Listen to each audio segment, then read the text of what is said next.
O Oliveira falou, Trump humilhando o Zelensky, que ainda tem bolsonistas que querem invasão americana. Tá todo mundo pedindo pra gente falar. Eu, antes de vir pro programa, eu tava com o Renato, né? Não sei se tem alguma coisa traduzida pra gente colocar aí. Mas assim, o Trump e o J.D. Vance, eles estão adotando um novo tipo de... um novo tipo de diplomacia, assim, né? Se alguém falar que tá entendendo o que tá acontecendo nesse 1 mês e meio de governo americano, especialmente em termos de política internacional, essa pessoa... ela vai estar mentindo, porque o mandato do Trump, ele é muito diferente de qualquer coisa que a gente viu em termos de presidência americana aí nos últimos 20, 30 anos. Na verdade, é uma das coisas mais únicas. E é muito louco, porque não tem nem a ver com o antigo governo do Trump. O Trump tá fazendo uma coisa que parece um lance até voltado de redes sociais. É como se ele tivesse agora essas reuniões que ele faz na Casa Branca como um podcast, entendeu, Riso? Sim. Eles chamam um cara, os dois sentam nessa cadeira amarelada, meio... nem digo em bege, um amarelo claro. E ele chama chefes de Estado e eles ficam debatendo em público com um monte de jornalista. Reparou isso? Isso é único. Eu nunca vi isso. Você ficar chamando chefes de Estado pra ficar trocando farpas. Não é, e a coisa mais louca é que não necessariamente ele ganha. Ele chamou o Macron lá. Eu não sei se vocês têm um vídeo do Macron. A gente vai começar com o Zelensky aqui. Mas assim, o Macron deu um pau no Trump. E inclusive em termos de postura, o Macron molgou o Trump. O Trump ficou parecendo o Betinha. E olha que eu acho o Macron execrável. Execrável. Mas o Trump, ele usa esse estilo de meias verdades, de falar o que quer de um jeito grosseirão. E aí o Macron foi mais preciso que ele. Tomou-lhe uma molgada. Verdade precisa ser dita. Tem aí do Macron? Ah não, esse é o do Zelensky, né? Vamos começar com o Zelensky aí. Se a gente achar o Macron, eu boto aí também. Yes, but after that, he broken this ceasefire. He killed our people and he didn't exchange prisoners. We signed the exchange of prisoners, but he didn't do it. What kind of diplomacy, JD, you are speaking about? What do you mean?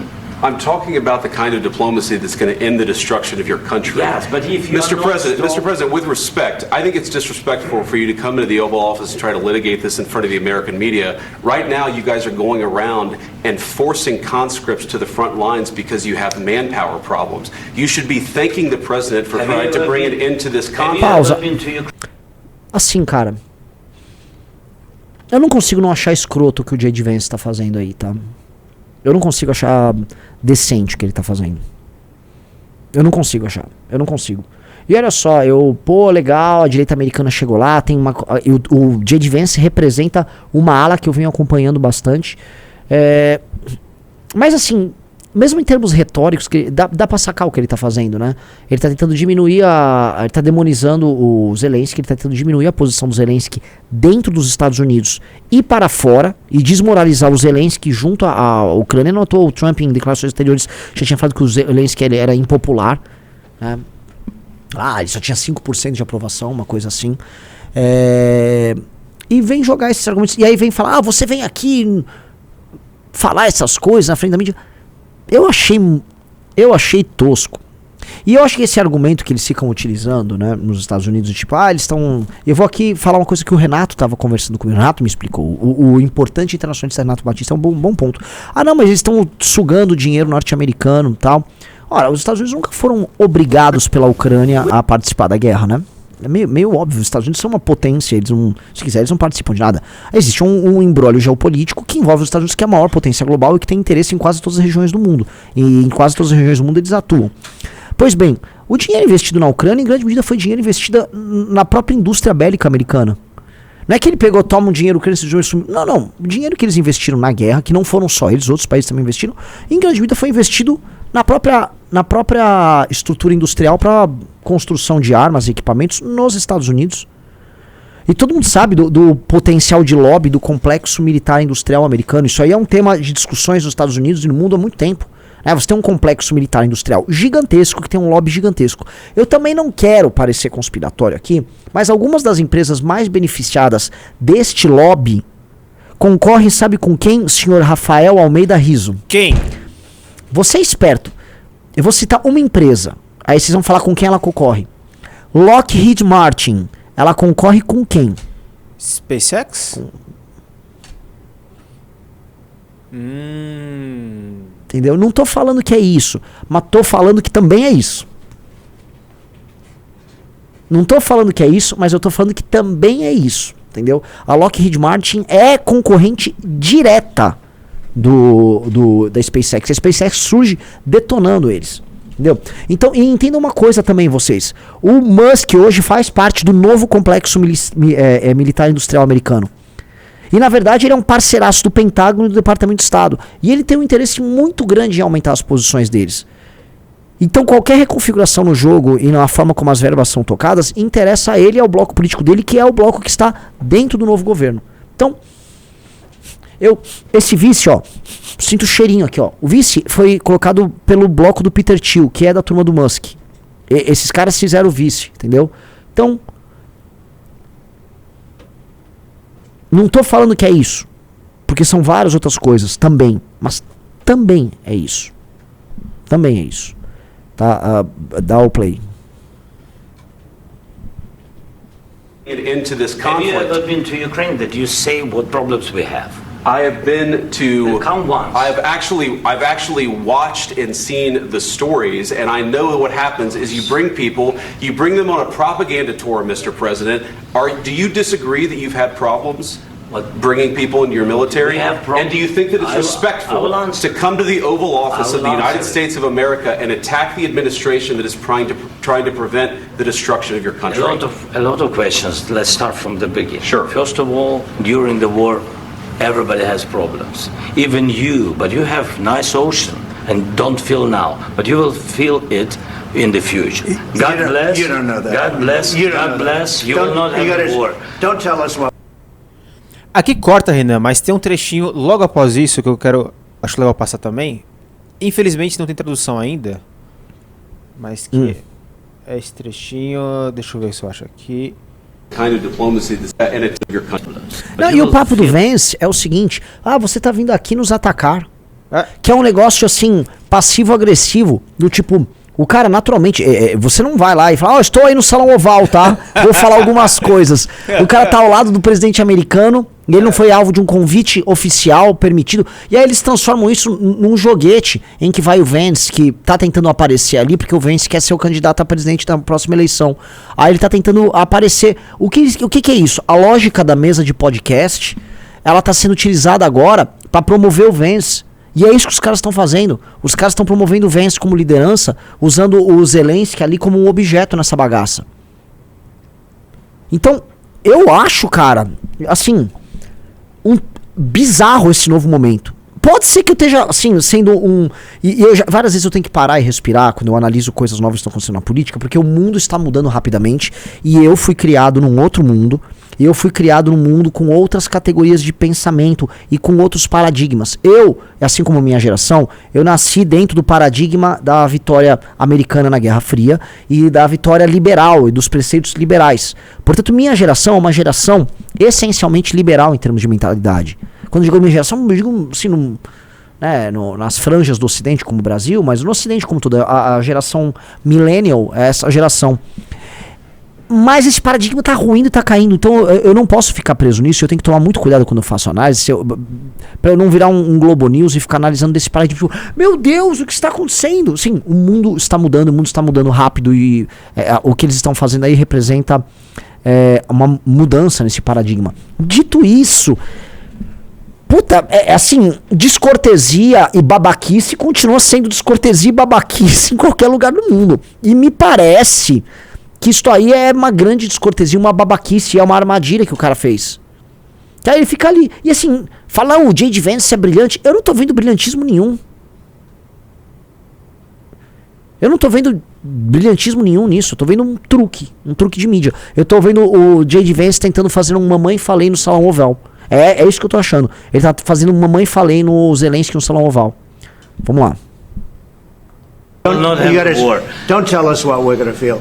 We're trying to solve a problem. Don't tell us what we're going to feel. I'm not telling you. Because you're in no position to dictate that. That's Remember exactly this. what I'm not You're in no position to dictate what we're going to feel.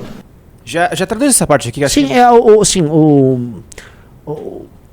eles estavam ali discutindo ali com o Vance, aí acho que tá naquele contexto da discussão sobre, olha, vocês têm sorte que essa guerra, vocês têm um oceano, isso era no vídeo anterior, que separa vocês da guerra, mas isso vocês vão sentir problemas com essa história em algum momento. Aí o Trump, não diga o que vai acontecer conosco, você não tem condição de dizer nada, né? E aí agora o Trump aproveitou o momento pra dar uma, né? Não diga, você não vai ditar o que nós estamos fazendo aqui, nós estamos tentando resolver o problema, não diga nada. Ou seja, o Trump tentou agora dar uma crescida pra cima do Zelensky. Olha que posição merda do Zelensky como chefe de Estado. Ele tá sendo obrigado a chegar num cara que supostamente é um aliado dele nesse processo, nessa guerra, e ele tá tendo, vamos dizer, que ouvir isso. Ele não pode virar mandar o cara tomar no cu dele, né? Então o que o Trump tá fazendo aí é uma tentativa de tortura pública. Só que o Trump sabe, como ele perdeu essa tortura que ele foi tentar fazer com o Macron, ele chamou agora o Vance pra ajudar, pra fazer um 2 contra 1. We're going to feel very good. Não digo que nós vamos sentir, we're gonna feel very good. Nós vamos nos sentir muito bem. Não digo que nós vamos nos sentir muito bem. Feel very good and very strong. You will feel influence. You're right now not in a very good position. You've allowed yourself to be in a very bad position, and he happens to be right about From the it. very beginning. Aí o Zelensky tá tentando falar, desde o começo da guerra, desde o começo. Vamos ver o que o Zelensky fala. Of the war, You're not in a good position. Só falando, enquanto isso, o Trump só fica repetindo, você está numa boa posição, nós vamos ficar muito bem, eu não digo o que os Estados Unidos devem fazer. O tempo todo, a lógica dele, em todas as frases, é sobre isso. Aí vamos ver o que o Zelensky constrói, ou se ele consegue construir. You don't have the cards right now. Você não tem as cartas agora, do tipo, nesse jogo aqui você não tem as cartas. Thus you start having cards. But right now you o Zelensky falou, eu não estou jogando cartas. Yes, Mr. President. You're playing cards. You're gambling with the lives of millions of people. Ele falou assim, veja, senhor presidente, eu estou sendo sério. Enfim, milhões de pessoas. Vamos lá, prossegue. You're gambling with World War III. Aí o Trump fica lá. Você está apostando com a Terceira Guerra Mundial. You're gambling with World War. Você está apostando com a Terceira Guerra Mundial. III. And what you're doing is very disrespectful to the country, this country. Ele diz, o que você está fazendo é um desrespeito muito grande para esta nação. E reparou o truque, né? Ele e o Vance vêm falar que o Zelensky foi lá desrespeitar. Por quê? Naturalmente, isso aqui é uma coisa feita pro povo americano. E para o eleitor republicano, que... Ei, não mexa no nosso dinheiro! O nosso dinheiro! Tira esses caras daqui, nós não temos que financiar essa guerra. Então, pro eleitor republicano deles, ver o Trump falar isso, mano... Olha lá, botou ordem na casa. Que é o que eles estão tentando fazer. Far more than a lot of people said they should have. Have you said thank you once? A lot of times. No, in this Even entire today. meeting, you said thank you. Even today. You went to Pennsylvania and campaigned for the opposition in October. Offer some words of appreciation for the United States of America and the president who's trying to save your country. Acho que aqui tá o pedaço mais importante ali, né? Ele veio falar que ele veio perguntar, você agradeceu algum momento a gente aqui? O Vance falou. Aí depois falou que o Zelensky foi fazer campanha na Pensilvânia pro opositor, no caso a Kamala, pra eleição de outubro, né? E pergunta se ele veio agradecer. Eu acho, tá? Vocês me desculpam. Se o mundo virou isso, é tudo muito novo, porque, assim, em termos diplomáticos, isso é uma das coisas mais bizarras que eu já vi. Em termos diplomáticos, isso é uma das coisas mais bizarras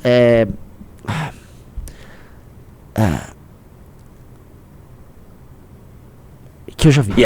Sendo bem honesto, assim, é bem bizarro, galera. Eu não consigo olhar em outros termos. Eu acho isso tudo muito bizarro. Você imagina, vai, um cônsul romano, né, chamando um cara de uma província para discutir, ou recebendo um parta para sentar, né, e ficar discutindo em público.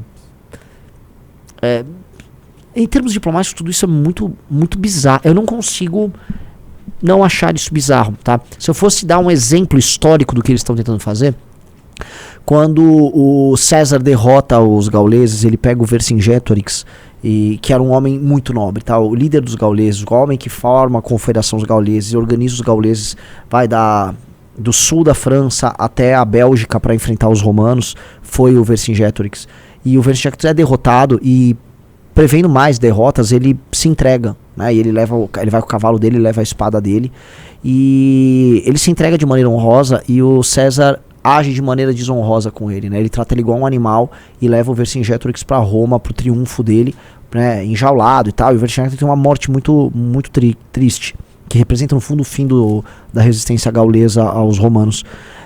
O Trump está tentando fazer isso, na verdade, tá? Ele está tentando expor o Zelensky, ainda vivo, a uma execração pública para mostrar o triunfo dele nos Estados Unidos.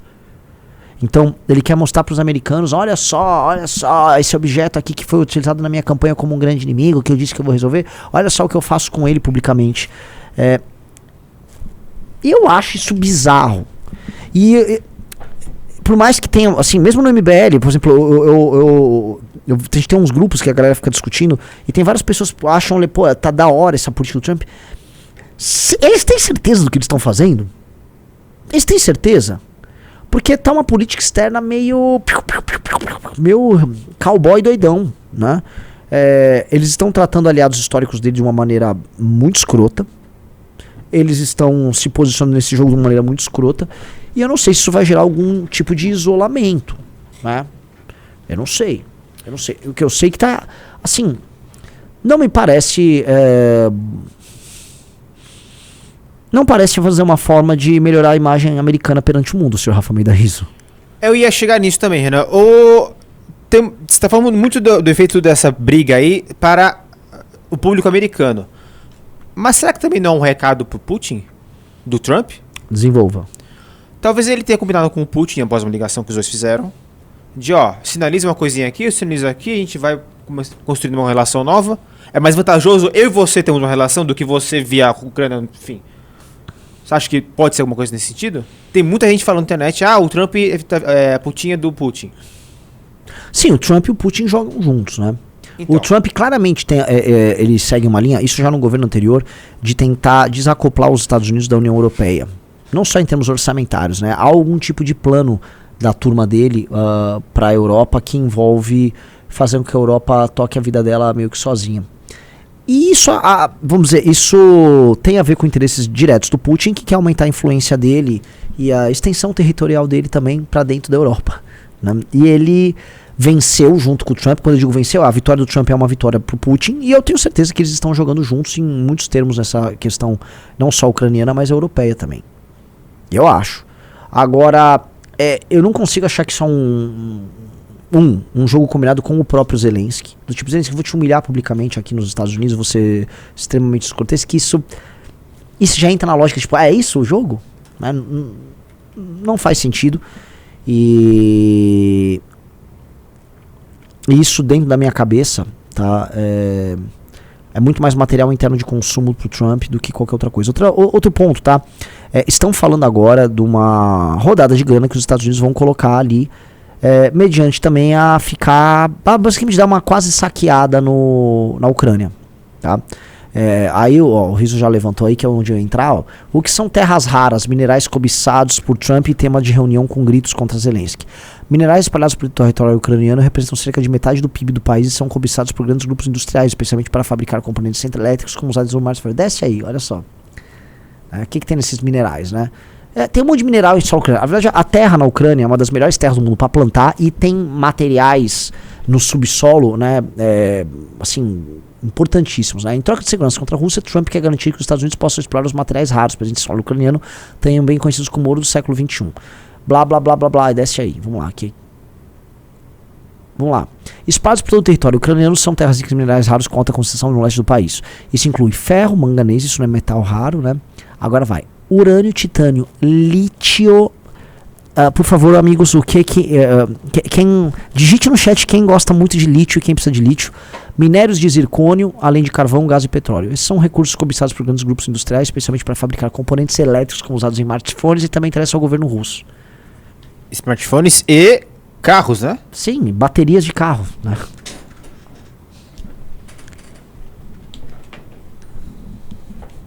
Quando falam em celulares, não é que o lítio é usado no celular, é usado para a bateria do celular. E os Estados Unidos estão usando isso como colateral para botar uma grana, né? É isso. Alguém mandou no chat aqui agora que o Bebê Cuts falou, a Ucrânia não assinou o acordo, Renan, acabou de ser a notícia. Ah, é? Então é isso que tá essa... A gritaria. Essa putaria é isso que tá rolando. A putaria é isso. O acordo, a reunião interna, a reunião fechada deve ter acontecido antes e depois eles foram publicamente se pronunciar e aí o Vance e o Trump foram dar essa cartada ali pública pra cima do cara. O lance que todo mundo tem que colocar na cabeça, o Musk é um sujeito ambicioso, é um dos homens mais importantes, talvez a mente mais influente do mundo hoje. É um dos homens que, caso consiga, através da Starship, nos levar para Marte, ele vai entrar para a história como um dos homens mais importantes da história da humanidade. Lidem com isso. Mas ele é um homem, ele também é um homem do tempo dele. É um homem que precisa de acordos políticos, precisa de força política, precisa de poder, tá? E sim, ele vai fazer coisas que vocês vão achar feias. E ele pretende ser julgado por isso, ou talvez no autismo dele ele nem fique ligando pra isso. O Musk é um cara que liga mais se você achar que ele não sabe jogar bem Diablo do que se ele tá fazendo exatamente isso, né? O Ricardo falou, eu vi a coletiva, eles discutiram feio ali 1 hora, eles iam assinar o acordo depois, então quer dizer que os ucranianos não são fáceis mesmo sendo pobres, são Renato Gluchovski. Tem mais vídeos disso, ó? Ou não? Tem a parte final aqui. Tá, vamos ver a parte final. Maybe he did. I don't know what happened, but he didn't break him with me. He wants to make a deal. I don't know if he can make a deal. Muda o título, põe esse negócio de Zelensky aí. The problem is, I've empowered you to be a tough guy. Não, põe do começo. Vamos lá. Maybe he did. I don't know what happened, but he didn't break him with me. He wants to make a deal. I don't know if he can make a deal. The problem is, I've empowered you to be a tough guy. And I don't think you'd be a tough guy without the United States. And your people are very brave. But you're either going to make a deal or we're out. And if we're out, you'll fight it out. I don't think it's going to be pretty, but you'll fight it out. But you don't have the cards. But once we sign that deal, you're in a much better position. But you're not acting at all thankful. And that's not a nice thing. I'll be honest, that's not a nice thing. All right, I think we've seen enough. What do you think? Huh? This is going to be great television, I will say that. All right. We'll see what we can do about putting it together. É isso. Valeu hoje no Mundo Militar pelas traduções. É um novo tipo de diplomacia, né? O cara tentando... E assim, é um tipo de diplomacia em que os líderes políticos eles vão se tornando cada vez mais personagens de um reality show um tanto quanto real, né? Transmitindo em tempo real e partícipes dessas interações que geram audiência, tanto que estamos aqui no Bananil, no nosso Brasilzão, nosso Brasil varonil, discutindo a reunião entre o chefe de Estado ucraniano e o chefe de Estado americano com o seu vice a tiracolo, criando material memético para consumo interno, e dando tom de um mundo um tanto quanto estranho. É tudo muito estranho. Eu volto a colocar um mundo muito novo que se apresenta aqui pra gente. Naturalmente a gente tem que aprender e se adaptar a esse mundo novo, tá? Porque se vamos governar o Brasil um dia, entenda, talvez a gente possa ser vítima desse tipo de coisa, né? Mas jamais seremos vítima, né? Desse ponto, assim, a relação com o Trump, né? Você percebe como é que funciona o Trump com os aliados dele. Reparem da seguinte maneira. A não ser que você seja um cara como o Putin, que exerce uma influência de bastidores sobre o Trump. E muita gente diz que é grana e influência, né? Que o Putin jogou um xadrez pro Trump estar no poder. Enfim, não vou entrar em detalhes sobre isso, porque existe o mito e existe a verdade, mas que existe a proximidade, ela existe. No geral, a relação que o Trump gosta de exercer através dos Estados Unidos é uma relação de submissão com seus aliados. Você não tem aliados altivos do Trump, você tem gente submetida ao Trump. Então, você pega a postura que o Milley tem com o Trump, você pega a postura que o Bolsonaro tem com o Trump, e você vê como é que o Trump age com eles. Então, se você tem um cara como o Milley e como o Bolsonaro, você os humilha publicamente e eles transformam seus países numa espécie de um vassalão, né? Então, o Trump...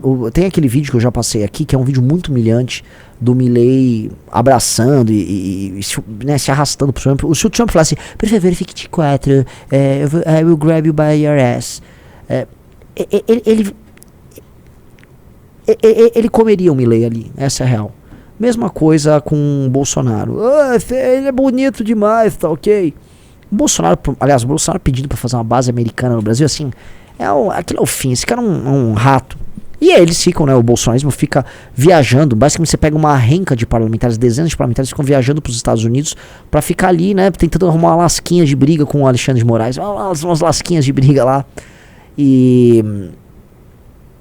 né? É isso, a postura é uma postura humilhada. Agora veja a postura do Nayib Bukele.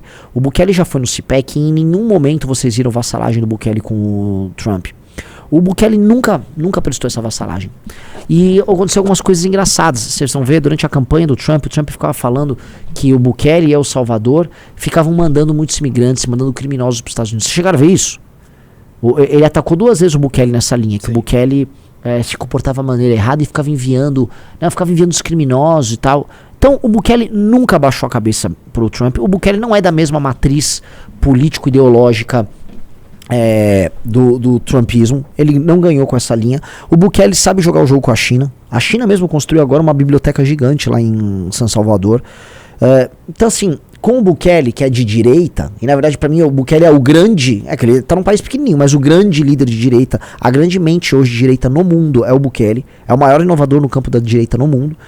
O Bukele não se submete, então o Trump não joga junto. Então o Trump ele gosta de gente que se submeta a ele. Esse é o tipo de postura. E aí do ponto de vista diplomático, acho que vai ser difícil você no governo Trump construir uma coalizão internacional que não seja baseada no medo e na ameaça. Então ele está usando nesse início uma diplomacia do medo e da ameaça. Naturalmente para falar, isso vai ajudar a fortalecer a China, que a China vem sendo um parceiro muito mais bacana com os seus. Eu não sei dizer se ela vem sendo de fato um parceiro mais bacana com os seus, mas o fato é que se o Trump estava querendo liderar algum tipo de bloco, ele não está conseguindo. Um argumento favorável ao Trump seria o seguinte: olha, tudo bem, mas o mundo desenvolvido hoje ele está tomado dessa galera woke, de uma galera de um consenso bizarro, uma esquerda progressista que ele quer varrer do mapa, e esse tipo de postura ajuda ele a varrer esses caras do mapa. E tendo em vista essa consideração, você pode falar, olha, qualquer arma pode ser válida para fazer isso. E pode ser que seja isso mesmo. Pode ser que ele considere, por exemplo, o Zelensky um representante naquele bloco político progressista, financista internacional. A gente pode falar da turma do FMI, né, a turma que o Partido Democrata adora. Então, falar, olha, no fundo o Bukele é um cara dessa galera e essa galera precisa ser derrotada por mim. Então ele está empreendendo esforços para derrotar essa galera. O que é o melhor argumento que ele pode utilizar. É o melhor. Mas eu não sei se vai funcionar. Minha questão aqui não é sobre ser bonzinho ou malzinho com seus inimigos, mas sobre se isso funciona ou não e se estabelecer esse tipo de diplomacia é de fato eficaz. Né? O ponto é assim, eu sou da tese, aí eu vou falar a opinião do Renan, que a Europa precisa desse susto. Mas Renan, você acha que a Europa... Eu acho que a Europa precisa desse susto.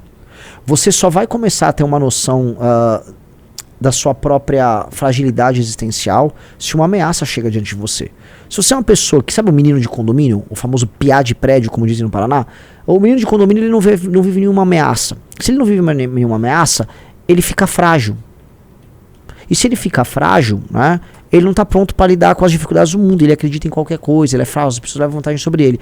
A Europa hoje é um piá de prédio. A Europa é uma criança protegida pelos Estados Unidos, que aí fica só criando tarifas para proteger seu mercado interno, seus negócios e tal.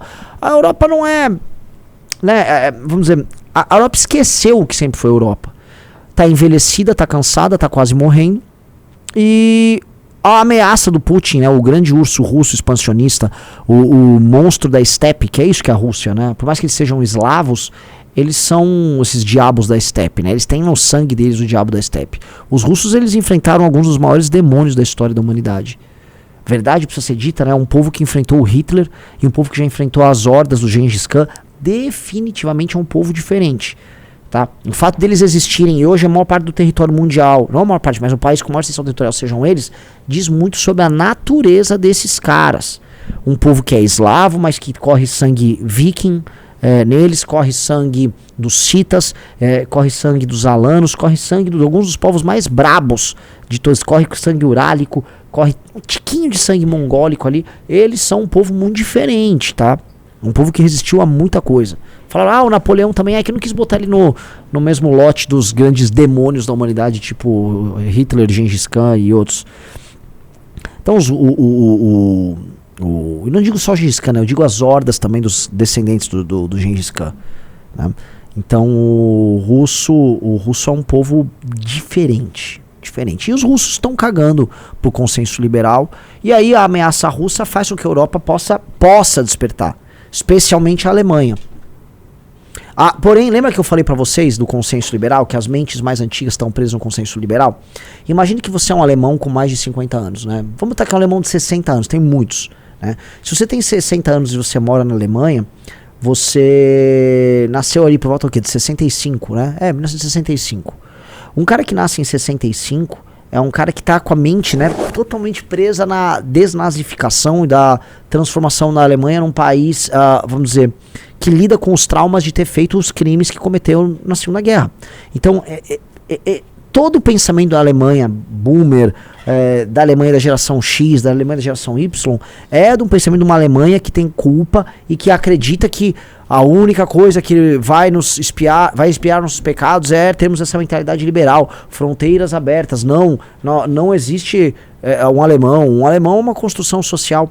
Então os caras estão recebendo esse tipo de mentalidade, é a mentalidade liberal que venceu por muito tempo, e eles acreditaram em muita bosta. Então vem um imigrante, vem um monte de Mohamed lá, não, Mohamed pode vir pra cá, né? Não, os turcos podem vir aqui, então você vai fazendo, não imagine que não vai dar bosta, e tá dando bosta, políticas assistenciais fortíssimas ali dentro, né? Toda aquela lógica, eco isso, eco aquilo, eles desmontaram o sistema de energia nuclear que eles tinham, né? Em nome de uma energia verde.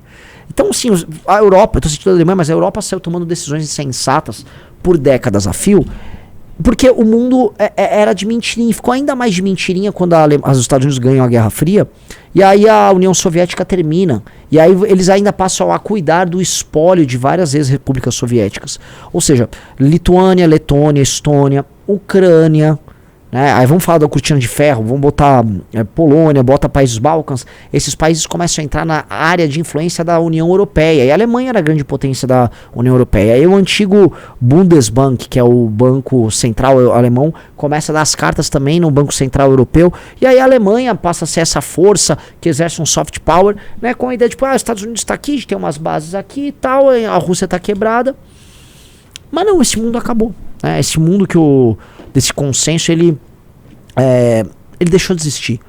Então a Alemanha vai precisar ser militarizada, a Alemanha vai precisar cuidar de uma política interna que resguarde a sua soberania, ela vai precisar entender que a Alemanha é feita de alemães, mas também a Suécia, que a Suécia é feita de suecos, a Polônia, que ela é feita de poloneses, a França, que é de franceses, e eles vão ter que encarar problema, e o primeiro de todos é o problema migratório, que é um problema de identidade, porque a partir do momento que você tem que defender algo, preciso defender a França, você vai descobrir que a França, se ela precisa ser defendida, é porque ela é algo.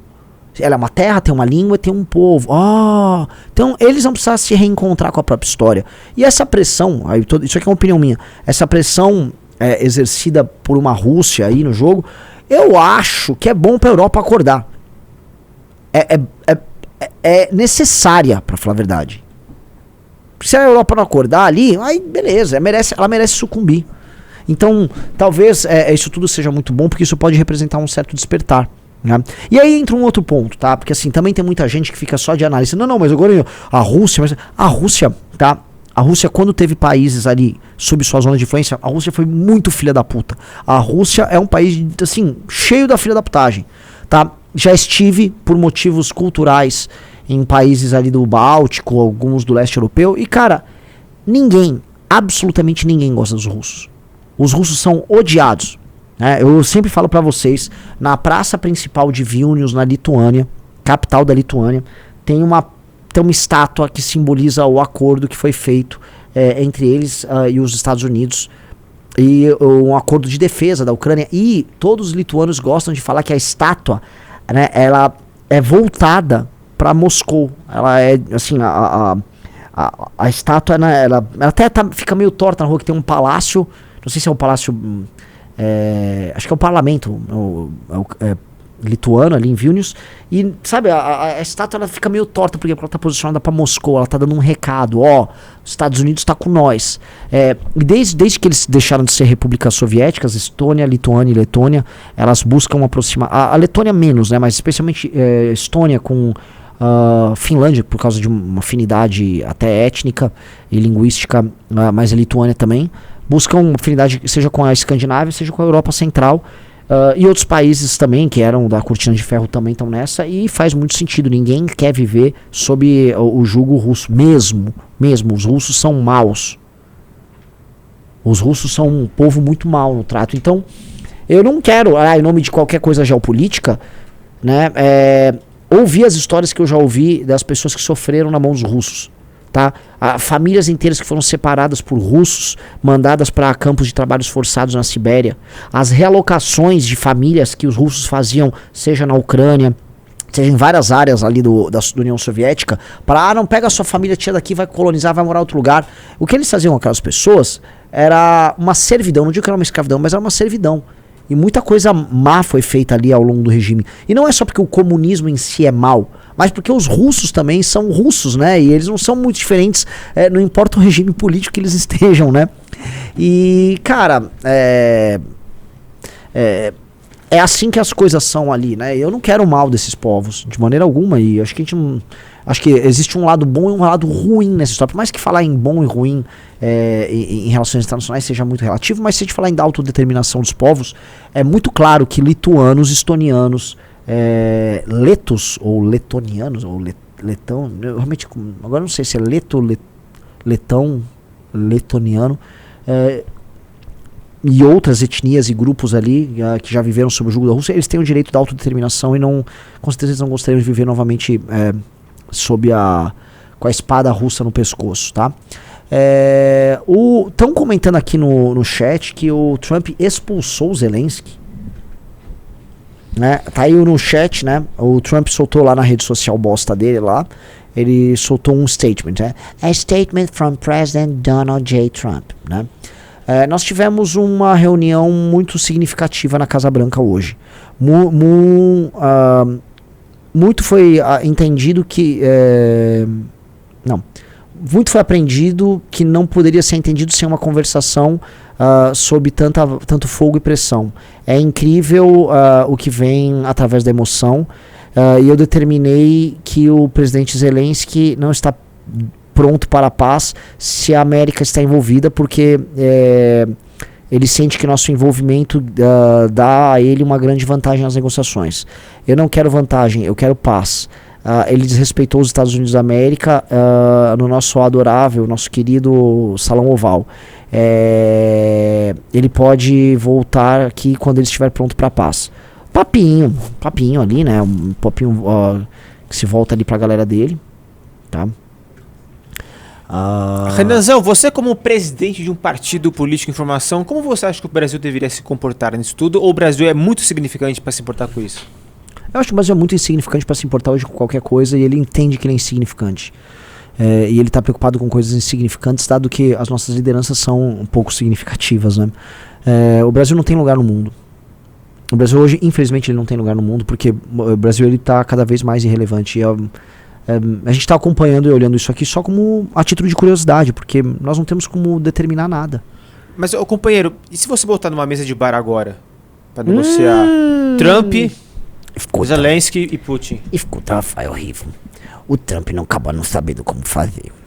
Ficar chamando o companheiro Zelensky pra sentar ali na mesa daquela maneira e ficar assim, tentando humilhar ele, você não vai conseguir fazer um acordo. A gente aprendeu desde a época do sindicato. Isso aqui é a sabedoria que eu vou ensinar pra você, tá bom?